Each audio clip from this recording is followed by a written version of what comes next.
யூதா வம்சத்தாரில் தப்பி மீந்திருக்கிறவர்கள் மறுபடியும் கீழே வேர் பற்றி மேலே கறி கொடுப்பார்கள். மறுபடியும் மறுபடியும் மறுபடியும் கர்த்தர் என்னை மறுபடியும் தூக்கி நிறுத்துவார். மறுபடியும் தேவ ஜனமே, அவர் மறுபடியும் உங்களை தூக்கி நிறுத்துவார். மறுபடியும் கர்த்தர் உங்களை ஆசீர்வதிப்பார். மறுபடியும் இடிந்து போன அலங்கத்தை கர்த்தர் எடுப்பித்து கட்டுவார். மறுபடியும் கர்த்தர் நிலைவரமான ஆவியை தருவார். மறுபடியும் இழந்ததை கர்த்தர் தர அவர் வல்லமை உள்ளவர். மறுபடியும் கர்த்தர் உங்கள் வாழ்க்கையில இழந்த சுகத்தை தருவதற்கு அவர் வல்லமை உள்ளவர். மறுபடியும் வாழ்க்கையில ஒரு அற்புதத்தை அவர் செய்ய வல்லமை உள்ளவர். யார் சொன்னது எல்லாம் முடிஞ்சிருச்சு, யார் சொன்னது எல்லாம் அற்று போயிட்டு என்று சொல்லி இல்லை, கர்த்தர் தலையை உயர்த்துகிறவர். மறுபடியும் உங்களை தன் ஸ்தானத்தில் நிற்க வைக்க அவர் வல்லமை உள்ளவராக இருக்கிறார். மறுபடியும் மறுபடியும் மறுபடியும் மறுபடியும் என்ன ஆசீர்வாதத்தை இழந்தீர்களோ அதை தேவன் மனுஷனுடைய கண்களில் தயவு கிடைக்க பண்ணும்படி அதை செய்வாராக. கர்த்தர் என்னை மறுபடியும் தூக்கி நிறுத்துவார். மலைகளை பெயர்ப்பீர் என்றார், என் தடைகள் உமக்கு எம்மாத்திரம்.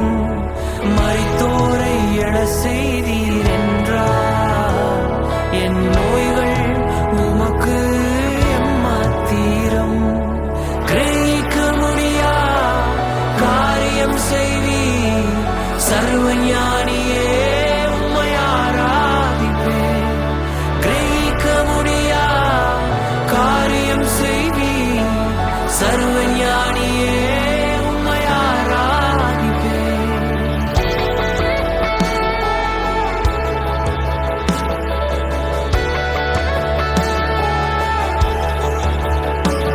பெரும் கோலும் கையும் இரு பரிவாரமாகும், உம்மாலன்றி இது யாரால் கூடும். பெரும் கோலும் கையும் இரு பரிவாரமாகும், உம்மாலன்றி இது யாரால் கூடும். ஆகாயத்து பட்சிகளை போஷிப்பீர் என்றார், என்னையும் போஷிப்பது நிச்சயமே. காட்டு புஷ்பங்களை உடுத்துவதும் நீர் என்றார், என்னை குறைவின்றி நடத்துவதும் நிச்சயமே.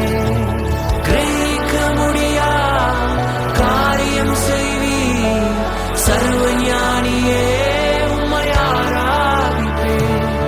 கிரகிக்க முடியா காரியம் செய்வீர், சர்வஞானியே உம்மை ஆராதிப்பேன்.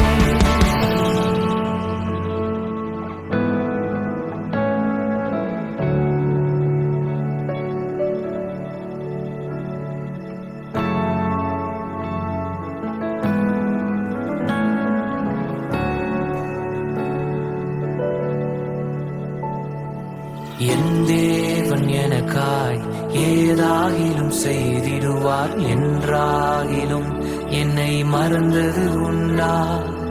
என் தேவன் எனக்காய் ஏதாகிலும் செய்திடுவார் என்றாகிலும் என்னை மறந்தது உண்டா.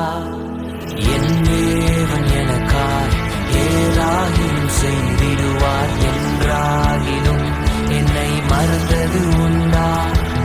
என் தேவன் எனக்காய் ஏதாகிலும் செய்திடுவார் என்றாகிலும் என்னை மறந்தது உண்டா. என் தேவன் எனக்காய் ஏதாகிலும் செய்திடுவார் என்றாகிலும் என்னை மறந்தது உண்டா. என்னுடைய இனிய புத்தாண்டு வாழ்த்துக்களை குடும்பத்தின் சார்பாகவும் சபையின் சார்பாகவும் உங்களுக்கு தெரிவித்துக் கொள்கிறேன். கர்த்தர் உங்களை ஆசீர்வதிப்பாராக.